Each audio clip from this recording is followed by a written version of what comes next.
এই যে নতুন প্রার্থী এবারের ভোটে অংশ নেওয়া 10টি রাজনৈতিক দলের তথ্য তুলে ধরে টিআইবি বলছে, ত্রয়োদশ জাতীয় সংসদ নির্বাচনে স্থাবর অস্থাবর সম্পদের বর্তমান মূল্যের ভিত্তিতে কোটিপতি প্রার্থী 891 জন। এর মধ্যে শতকোটির মালিক 27 প্রার্থী। 51টি রাজনৈতিক দলের 1981 জন প্রার্থী প্রতিদ্বন্দ্বিতা করছেন। মোট প্রার্থীর 13% স্বতন্ত্র। আর প্রথমবারের মতো নির্বাচন করছেন 1696 জন প্রার্থী। নির্বাচনে অংশ নেওয়া মোট প্রার্থীর 25.25%-ই কোনো না কোনো ঋণ বা দায় আছে। এসব প্রার্থীর মোট ঋণের পরিমাণ 18,868 কোটি 52 লাখ টাকা। প্রতিবারের মতো এবারও নারী প্রার্থীর সংখ্যা কম। জুলাই সনদে প্রস্তাবিত 5% নারীর লক্ষ্যমাত্রা কোনো রাজনৈতিক দলই পূরণ করতে পারেনি। এবারের নির্বাচনে ইসলামপন্থী দলগুলোতে প্রার্থীদের সংখ্যা বড় আকারে বেড়েছে বলে জানায় টিআইবি। 59 জন প্রার্থীর হলফনামা দেখে আমরা যেটা হলফনামার সম্পদ এবং অস্থাবর সম্পদের হিসেব থেকে আমরা যেটা দেখতে পাচ্ছি যে তাদের স্বামী স্ত্রী ও নির্ভরশীলদের অস্থাবর সম্পদ বেশি। 118 জন প্রার্থীর তুলনায় তাদের স্বামী স্ত্রী বা নির্ভরশীলদের দালান বা ফ্ল্যাটের সংখ্যা বেশি।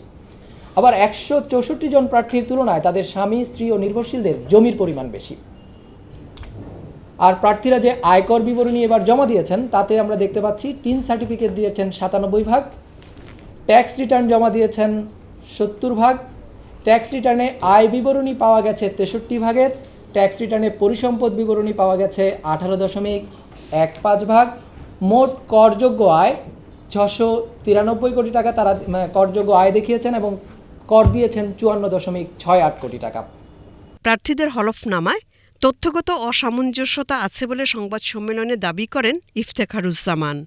দ্বৈত নাগরিকত্ব নিয়ে প্রার্থীদের তথ্য গোপনের বিষয়টি টিআইবির হাতে আছে বলে জানান তিনি। কমপক্ষে 2 জন প্রার্থী সম্পর্কে আমাদের তথ্য আছে যে তাদের দ্বৈত নাগরিকত্ব ছিল বা আছে, তা সত্ত্বেও হলফনামায় উল্লেখ করেননি এবং তারা দুজনেই ব্রিটিশ নাগরিক ছিলেন বা আছেন।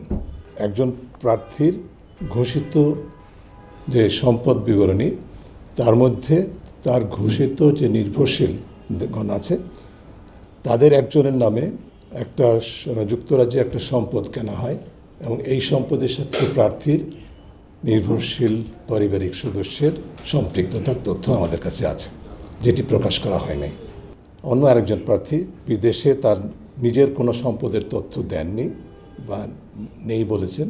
সেই প্রার্থীর স্ত্রীর নামে দুবাইতে ফ্ল্যাটের মালিকানা রয়েছে আমাদের কাছে প্রাপ্ত তথ্য অনুযায়ী। রাজনীতিতে অর্থ, পেশি এবং ধর্ম এই তিনটি একাকার হয় সুস্থ রাজনীতি এক ধরনের জিম্মি দশার দিকে যাচ্ছে বলে জানান টিআইবির নির্বাহী পরিচালক।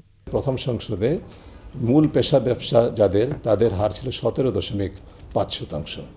সেটি 2024-এর তথাকথিত সংসদে এসে, যেটা দ্বাদশ সংসদ ছিল, সেটাতে এসে 65% হয়েছিল, 65.2%। অর্থাৎ বিশাল পরিবর্তন।